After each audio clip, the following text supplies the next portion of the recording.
Welcome to a special edition of YPN News. We're here at the Feast of Passover and Unleavened Bread 2021 at the House of Yahweh in Abilene, Texas. And today we're on location for a very special event. It's the Peaceful Scene Back to Basics. Participants today will have an opportunity to learn invaluable skills pertaining to a self-sufficient lifestyle, which is critical for these times that we're in.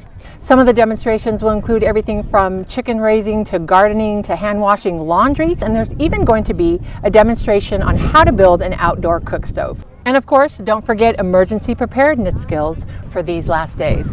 Today promises to be a wealth of knowledge that you don't want to miss. So stay with us as we get back to the basics. Hi, I am here at the hand washing laundry and soap making station, and I'm here with Kai. So Kai, can you tell us a little bit about what's going on here? What are y'all doing? Yes, we are learning how to hand wash laundry with homemade soap. And we're learning how to use all of the resources that we have, not being wasteful, recycle those resources and make them into usable substances so we can maintain cleanliness in our homes, in our laundry, our clothes, our children. All of that is very exciting. I see. So is it simple? Is it something like really easy to do? Yes, the process itself, it takes literally 30 minutes to an hour. The curing time, however, is longer. Now, I'm going to ask you maybe a tough question. How can I make my own little homemade soap using the stuff I already have at my house? Okay, I will give you a hint. Okay. I won't tell it all. You'll have to come actually to the House of Yahweh to learn. But I will say, do not throw away your old cooking grease. So we're here at the gardening station, how to grow your own food. And I think that one of the best things that you could possibly do is grow your own food. Who doesn't enjoy beautiful, healthy vegetables and fruits from the garden? So I'm here with Sarah and Debria. It's great to see you both, and thanks so much for talking to us. Thank you for coming to the garden. Yeah, so like I said, gardening is such a beautiful thing. Can you tell us a little bit about what you have going on here? Okay, first what we were doing is explaining the health benefits of being in the garden. Stress relief, vitamin D, fresh air, exercise, no artificial exercise here. And then we talked about seeds, planting according to the moon phases. Okay. And how important that is, making everything grow well. And then also we talked about composting, how we'd start with just your leaves and straw, and we would make a compost pile. We were starting it over there, and when we showed them that once you do this and turn it over and it gets done, this here is what you come up with.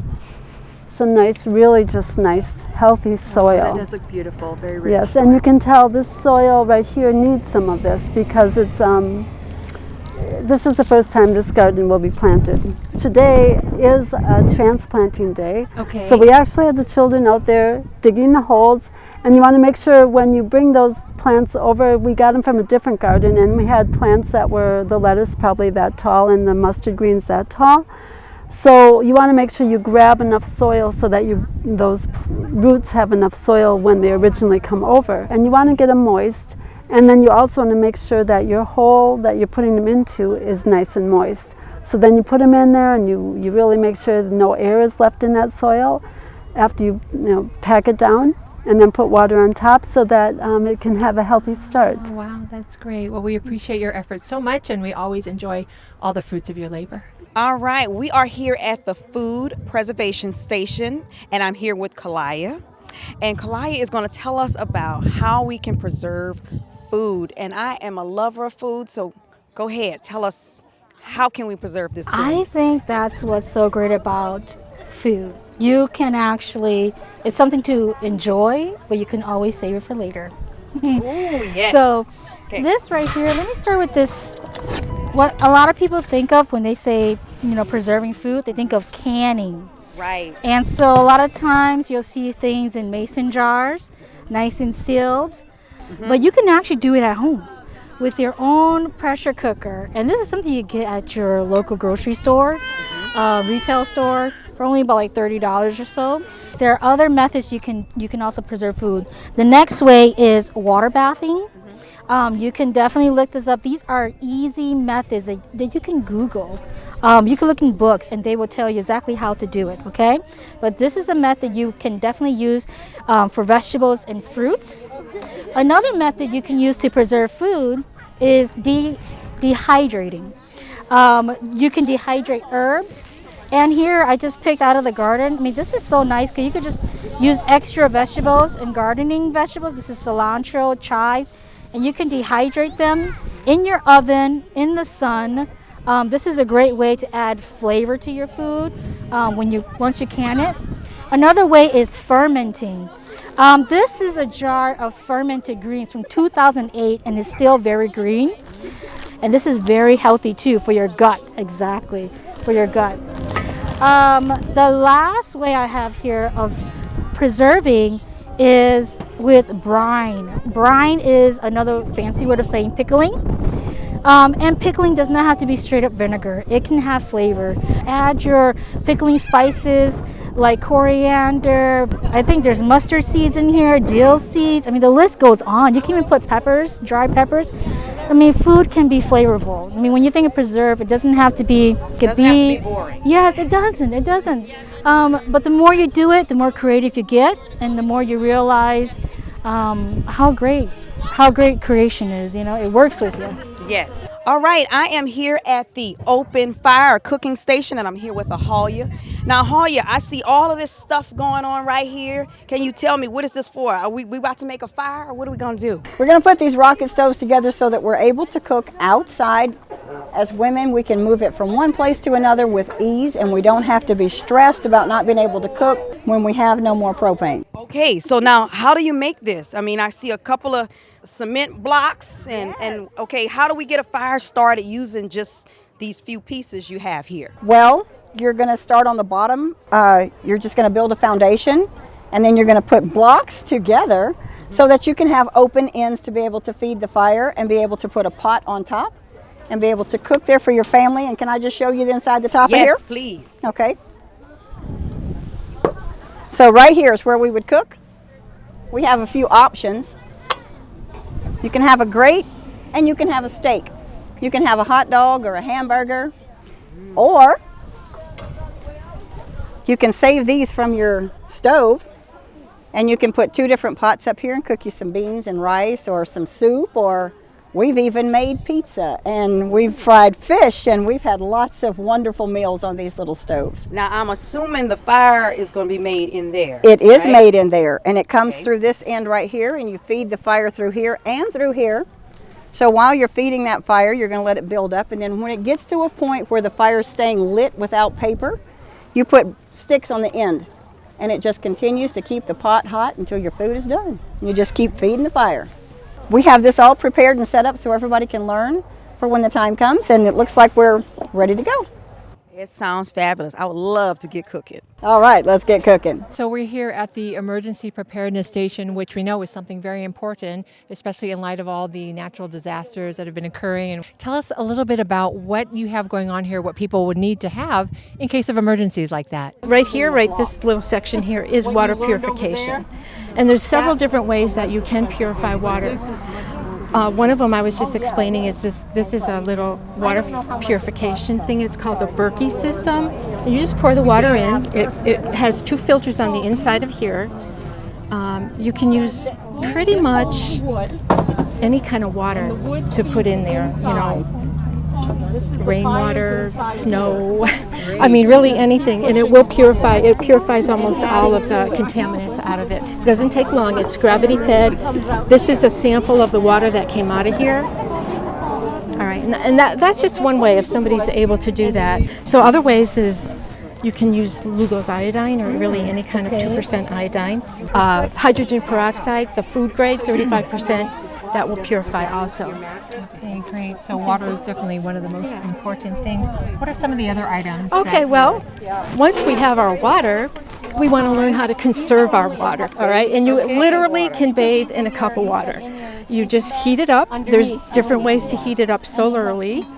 And you can actually bathe in a cup of water. Not only when you do bathe in the cup of water, you want to have something to catch your water. Because once you catch your water, you recycle it? you will recycle it. Not through that so much, but you can store it in a container and use it to like flush. Right. So really, and right. And if you've ever been in that position, you literally know that every drop counts. So I'm there's trying to picture, how do you bathe in a cup of water? yeah, me too. Like, where's the soap? that is a great question, because you might not want to use soap. If you really think about like soap, I mean, it takes a lot more water to rinse off with soap. Right. And that's why you might not want to use soap. And you can bathe beautifully without using soap. All right, baking soda is one way. Are you making a paste out of the baking soda? Or just, sprinkle it and rinse it. on Yeah, ourselves? because, it puts in apple cider vinegar a little bit in with the baking soda, because that will give your skin that pH back. Salt is a purifier on your, so, I mean, that will do the Bathing trick. in salt. Yeah. And, we can be creative when we just have a little bit to work with. And these are different ways to heat your water. Solarly, yeah. This is just a simple thing. You clean it out, paint it black, fill it with water. You can put it out in the sun. It heats up really, really quick, especially in our sun, an hour or two. But that's one way to heat water. These are a couple other solar water heaters that will make a shower. This was something, yeah. Oh, that's very nice. This is Like the a ultimate Now, what shower. is this a shower? You pour the water right in here, yeah. And then over there they have different supplies that you would put like in an emergency kit. We have down here how to keep your communications going when, like in the nuclear goes off. Do you have like a crank there? This right here? Is it a crank It's or a power? No, it would be power for me, because this will grind your coffee beans in the morning. Yeah, so this is definitely for power. Yeah. This is a little bit difficult, I know. But if this was a real goat, what you could do if you cannot seem to get any milk is you can take your hand and press up on the udder. That's when you pour the rest of the water off, and then you form it into the shapes you want it to be. So that's why if you want a stick or just a pat or even a block. You'll get some fresh berries and smash that up with the butter and make some compound berry butter that they can just put right on their fresh bread or toast, and they'll think you're the most wonderful mother around. So comforting and real.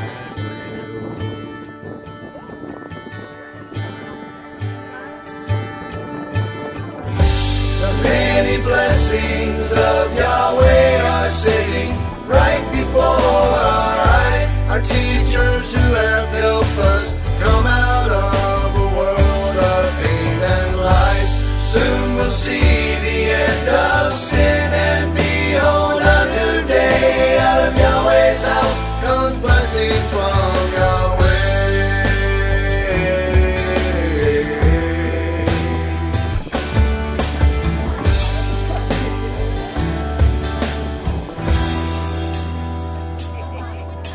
To Yahweh, you know we should be thankful.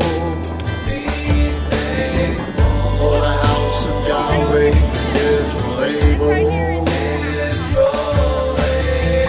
a place of safety and protection. Come join us for the next feast of Passover and Unleavened Bread, tentatively scheduled for 4/16/2022 at sunset through 4/23/2022. Enjoy the 7 days of feasting at the house of Yahweh, where the physical and spiritual food abound. Come to the only place where you will learn about the laws and prophecies in your Bible as foretold by Yahweh's last day's witness, Yisrael Hawkins. Many blessings of Yahweh are sitting. Well, thanks so much for joining us, and we hope you enjoyed today's coverage of the peaceful scene Back to Basics at the Feast of Passover and Unleavened Bread 2021 at the House of Yahweh in Abilene, Texas. and start making your plans now to come to the house of Yahweh, to start keeping Yahweh's feasts and to learn of His way. And if you'd like more information, you can contact the House of Yahweh at P.O. Box 2498, Abilene, Texas 79604. Call toll-free 1-800-613-9494 or visit the website yahweh.com. And for all calls outside of the United States, please call the number on your screen.